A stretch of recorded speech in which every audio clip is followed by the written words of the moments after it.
This is a promotion and ad, if you would, for this Sunday morning at Hillsdale, March the 26th. I don't normally share on my WordPress, Heart of a Shepherd site any of the daily, weekly promotions for Hillsdale, but I wanted to do so today, not only because of tomorrow, the Sunday before Palm Sunday, but also to share with you a letter from my bulletin that I write weekly. Now, the title of this Sunday's message is Leah and Rachel, an unhappily ever after story of love. We are at Hillsdale going chronologically through the Word of God. We have been studying the patriarchs, beginning all the way back with Adam. The last week was Isaac. The week before that was Abraham. This week is Jacob, and particularly his marriage to two sisters, Leah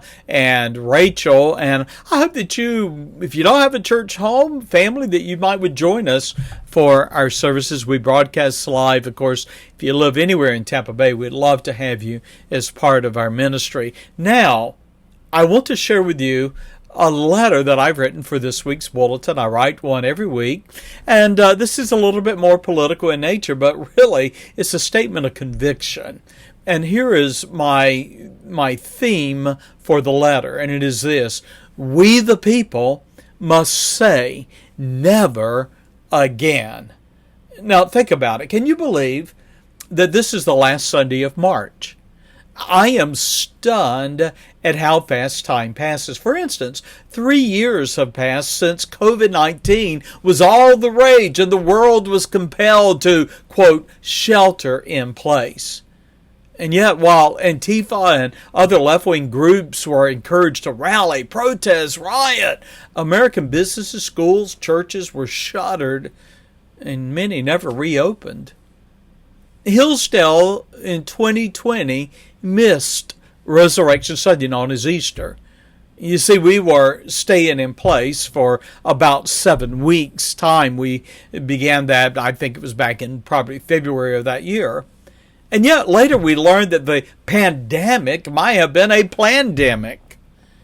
Even today, our nation and world are wrecked by government and corporate guidelines that crippled our nation.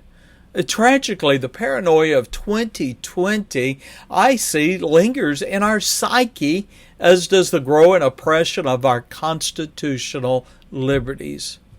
I have determined as a pastor and as a believer, never again will we trust or believe the messaging of government agencies, the media, corporations, or institutions, and that includes schools, yes, churches, and organizations.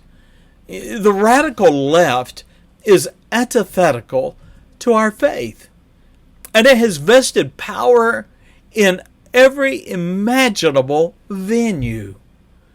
The socialist communist left is entrenched in government agencies. Members of the radical left sit in boardrooms of medical and pharmaceutical companies and national and international corporations. They dominate the counting even of our electoral votes, and they control the messaging of the media and educational institutions.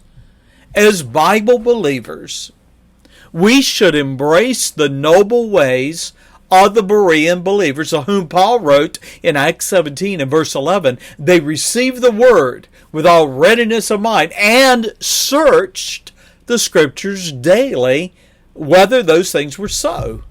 And so my challenge to you, if you are a Bible believer, is let us be Bereans and question and research everything that we're told without and within the church. And many of you are members of churches that long ago abandoned the Word of God. You have preachers that preach a little ditty topic, but they never dig into the Word, and they never present to you the intent and the very application of God's truth. No wonder as a nation we're in trouble. We have become an apathetic nation.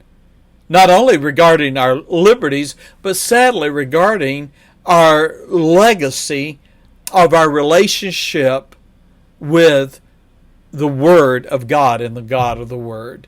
I urge you, say with me, never again. We will trust no one. We will research, we will study, and then we will examine what we're told in the light of fact and truth.